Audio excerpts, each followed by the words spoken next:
Sometimes the best way to really get a place isn't through a history book or a map. It's through a piece of art. So today, we're going to deconstruct the lyrics of a song simply titled Kazakhstan and try to figure out how just a few lines of poetry can capture the soul of an entire nation.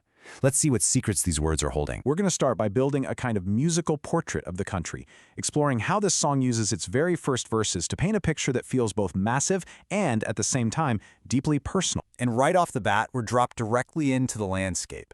The song doesn't open with a person or a story, but with pure atmosphere. These two lines, they instantly set the scale. You can almost feel that wind. You can see that endless sky. It creates this feeling of a place that's ancient, immense, and just completely wild. Okay, so the stage is set, right? We've got this huge, wild canvas.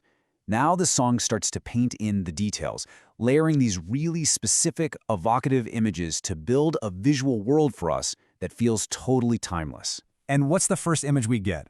Riders. Now, this isn't just a pretty picture. It immediately brings to mind this deep history, right? The nomadic traditions of the steppe. And that phrase, tracing shadows.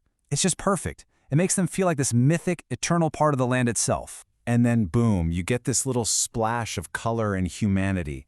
The flowing silk scarves. It adds grace, it adds movement, and it's a very specific cultural detail. It really softens the rugged landscape we were just imagining and brings us in closer, from a wide shot to a much more intimate human moment. I absolutely love this line. The personification here is so powerful. The mountains aren't just scenery in the background, they are an ancient friend. By framing nature as this conscious, protective being, the song creates this incredible feeling of safety and permanence, almost like the land itself is watching over its people. This is where it all connects. The pre-chorus here is just brilliant at tying the people to the place.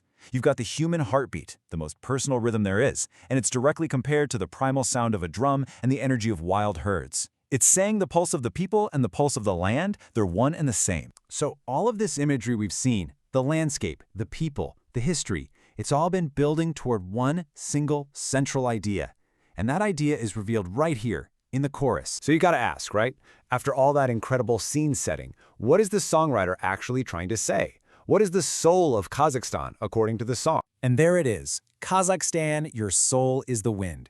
This is the absolute heart of the song.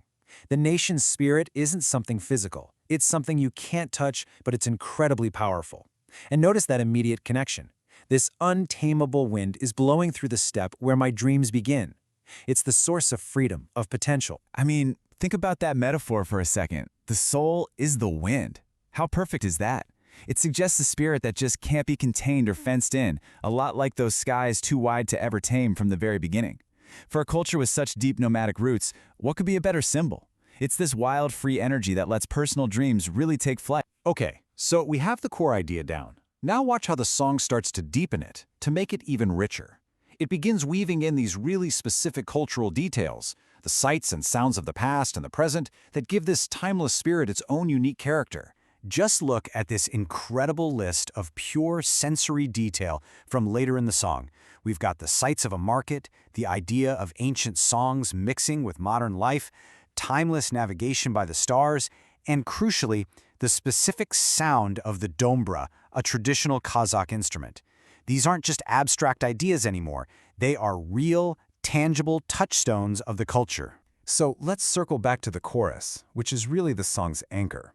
Listen to how the next lines land now. In your endless skies, I'm free. Every road brings you back to me.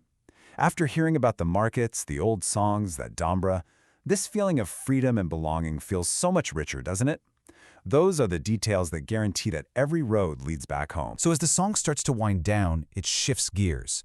It moves away from all this beautiful imagery and becomes something much more direct. It's a personal declaration of an unbreakable bond, a statement of identity and love. And this is it. This is the moment where it's all laid bare. It's not implied anymore. It's totally explicit. That Dumber's cry, that very specific sound of home, it acts as a confirmation. It's the sound that tells the singer, with absolute certainty, I belong here. And the song closes on this quiet, almost whispered, but incredibly profound line, I am yours and you remain. It's the ultimate promise of mutual possession. The person belongs to the land, and the land in turn endures. It's always there to come home to. It's just the perfect, simple ending to this epic feeling. So in the end, with just a handful of carefully chosen words, this song builds an entire world and a powerful sense of identity. And really, it leaves us with this pretty amazing question. How can a piece of music do that? How can it make you feel like you belong to a place you might have never even seen? How can a song feel like home?